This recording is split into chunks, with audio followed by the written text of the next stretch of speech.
本人常喜，即以至诚发誓，本人所做之证供均属真实，及事实之全部，并无虚验。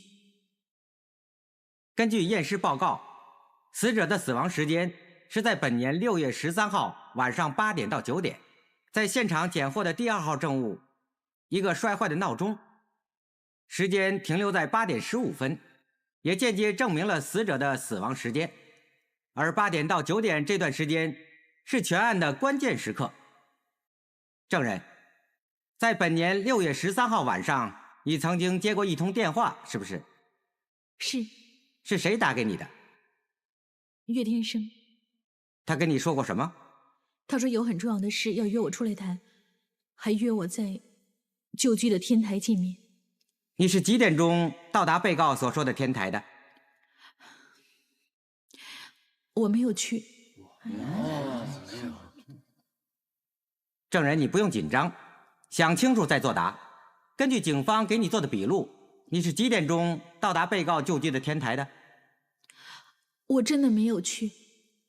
可是根据警方给你做的笔录，你是7点钟接到被告的电话，接着在8点钟左右到达被告旧居的天台跟被告见面，是不是？我那天好乱啊，所以我就随便乱说了，我给错了假口供啊。这样。但是根据你给警方的口供，你在7点钟接到被告的电话，跟着在8点钟左右到达被告旧屋的天台跟被告见面，是不是？我那天很乱啊，那我就胡说八道了，我给错了假口供啊。哎呀，张喜怎么搞的呀？请肃静。法官阁下，辩方怀疑证人的情绪不稳，要求休庭。反对。法官阁下，正如辩方所说，晚上8点到9点就是死者的死亡时间，而这一段也是本案的关键时刻。证人也是案中这一段时间里面的唯一时间证人，所以他的供词是非常之重要的。而且我也看不见证人的情绪是不稳定，所以我要求证人要继续做供。反对有效，辩方请你继续。法官阁下，我没有问题了。证人，你刚才说，在警局里面所录的口供是假的，是不是？是。你知不知道给假口供是犯法的行为？我知道。你有什么充分的理由以支持你说假口供呢？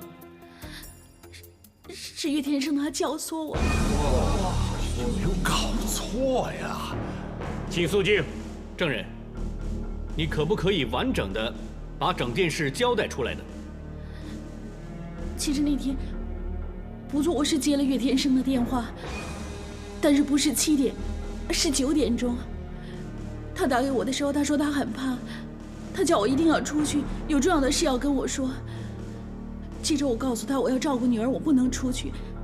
后来他告诉我他错手杀了人，他让我做他的实践证人，所以我就在警察局里说了这个谎话。他胡说啊！法官，你不要相信他。肃静！你为什么要替被告说谎话？因为岳天生他答应我，如果我肯帮他说这个谎话的话，以后我女儿的医药费他会全部负责。我女儿是个植物人，为了她的病，我已经把我所有的存款全都用完，因为我为了照顾她，我根本没办法去工作，我没有任何收入，我真的很害怕，我不想我女儿出事，所以我逼于无奈才说这个谎话。证人，你意思就是说被告用钱收买你，给假口供做他的时间证人，是不是？是。那当天晚上8点到9点你在干什么？我一直在房间里照顾我女儿，我没出去，更没有见过岳天生。证人，你说8点到9点这段时间，你一直留在医院陪着你女儿，那有没有人可以证明这一点？没有，一直以来都是我自己一个人照顾我女儿。但是所有医院里的人，他们都知道我不会离开女儿，我会照顾她的。你说你是为了钱而替被告做假口供，现在又在庭上说出你所谓的真相，难道你不觉得前后有很大的矛盾吗？录完口供那天，我已经心里不安，我觉得我自己这么做是不对的。后来我到了医院，看见我女儿，我觉得我没有脸见她，因为一直以来我都教她不可以说谎话，做人要光明正大，但是我自己却这样，我真的不配当母亲，我很恨我自己。我知道我女儿一定不喜欢我这样，而且说的是人命，所以我决定了，我今天不可以再撒谎了，我一定要把事实的真相说出来。你说什么呀？哎呀，你韩国表哥啊！说话呀！否则控告你藐视法庭，将你逐出法庭。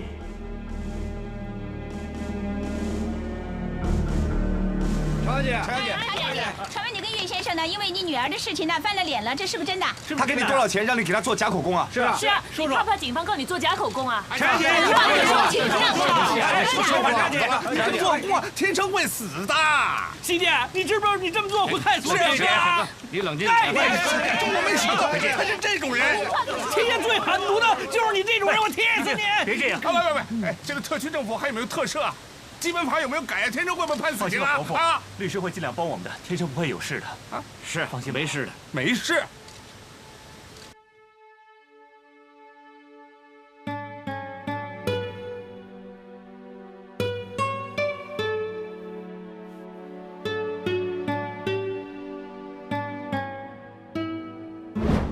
你知道小磊是我的命根子，你知道小磊有事我会疯的，你为什么还要让他出事啊？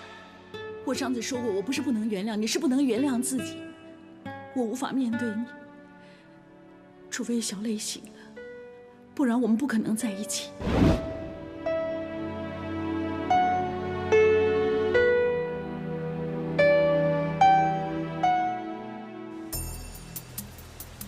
据你所知，在案发当晚从8点到9点这段期间，常女士是不是都在医院里呢？哦，那段时间我下了班，不过她的习惯是留在医院陪着她女儿。法官阁下，我已经问完了。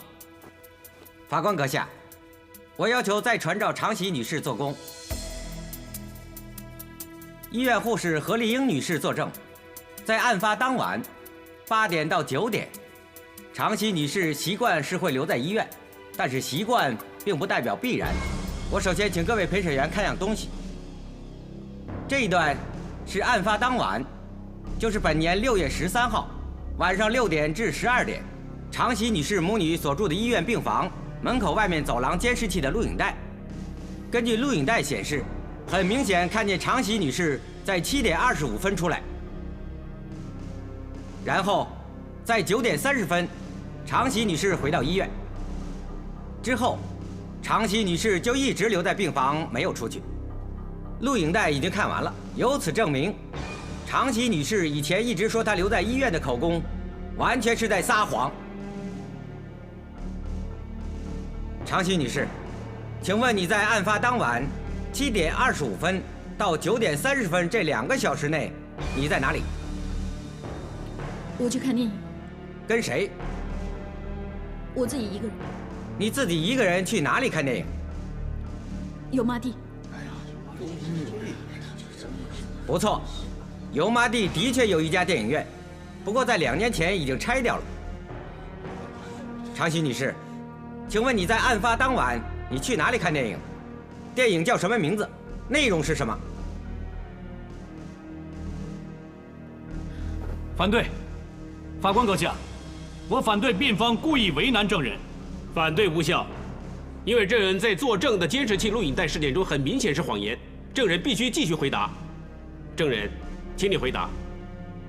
各位陪审员，根据医院监视器的录影带，还有证人难以自圆其说的答辩，就可以知道证人根本就是在这里说谎话。其实，在案发当晚7点25分到9点30分，证人的确是去见过被告岳天生。反对。法官阁下，我反对辩方做出没事实根据的猜测，来误导陪审团。法官大人，我的推断并非全无根据，而且关系到被告的不在场主要重点。在疑点利益归于被告的情况下，请允许辩方做出合理的推断。反对无效，辩方请继续。其实真正的答案，在证人的第1份口供里面已经找到了。证人的口供提到，在案发当晚8点钟，证人到了被告就居的天台上跟被告见面，直到8点45分他才离开，跟着他还在附近的小公园里停留，直到9点钟，亲眼看见被告经过离开，他才坐车回医院。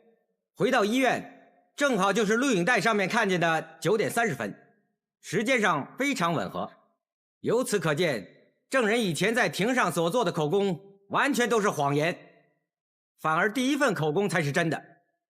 常熙女士，在案发当晚8点到9点，你见过被告岳天生，是不是？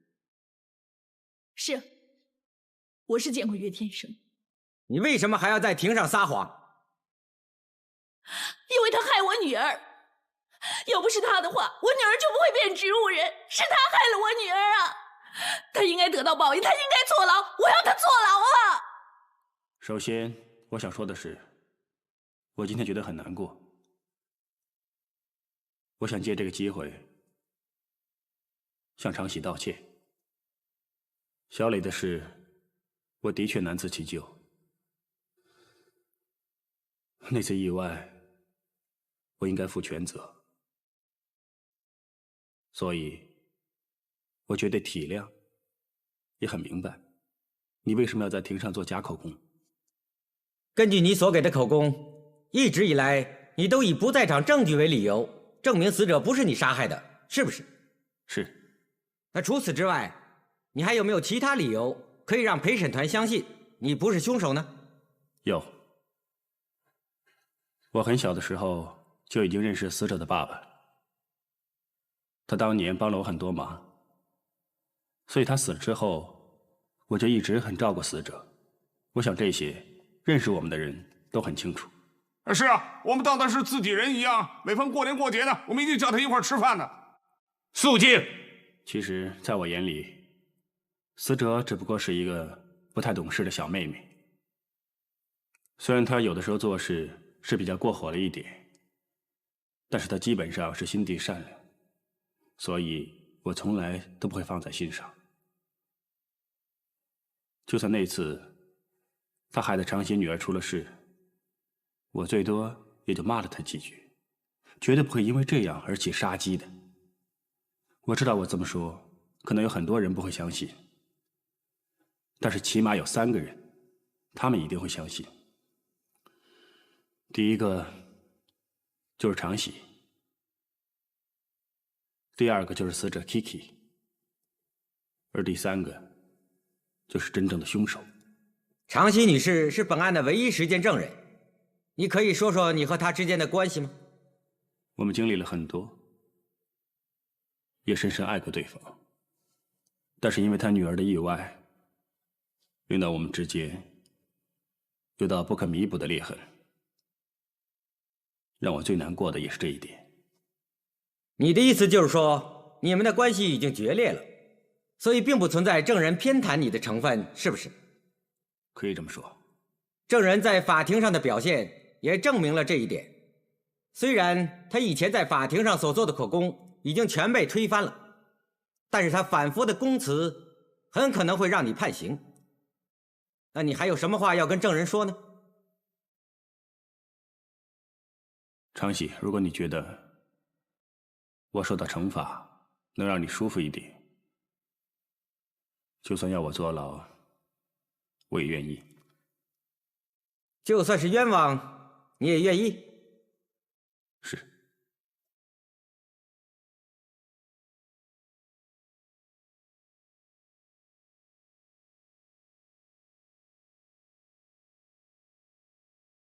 请控方做结案陈词。各位陪审员，在这几天，相信大家都听了不同证人的供词，他们都不约而同的指出了以下几点：第一，被告曾经在凶案现场出现过，跟死者有过激烈的争执；第二，被告的确拥有一个和凶器一模一样、牌子型号相同的手电筒，而这个手电筒事后竟然不知所踪，被告也没任何合理的解释，就让人怀疑那个失踪的手电筒就是凶器，让凶手毁灭了。虽然世上不排除会有很多巧合的事，但是这么多不同的人，他们所看见的竟然是这么吻合，而且有这么合理的解释。这一个根本就是事实。事实就是被告和死者有过感情纠纷，更导致被告和女朋友决裂，而被告一直摆脱不了死者的纠缠。有证人看见被告举起手电筒，说要杀死死者，显示被告早就怀有要杀害死者的动机，而被告声称说他绝对不会杀害死者。这一点只不过是他诉诸情绪的狡辩。至于本案辩方的唯一证人常喜女士，由于她跟被告曾经有千丝万缕的感情瓜葛，又没有其他人的旁证，她的证词根本就非常的薄弱，加上她在法庭上做出2次不诚实的口供，出尔反尔，很难令人辨别她的话的真伪。所以我恳请法官阁下引导陪审团不必理会证人常喜的任何供词。就以上所列举的证供还有环境证据，请陪审团一致裁定被告岳天生谋杀罪名成立。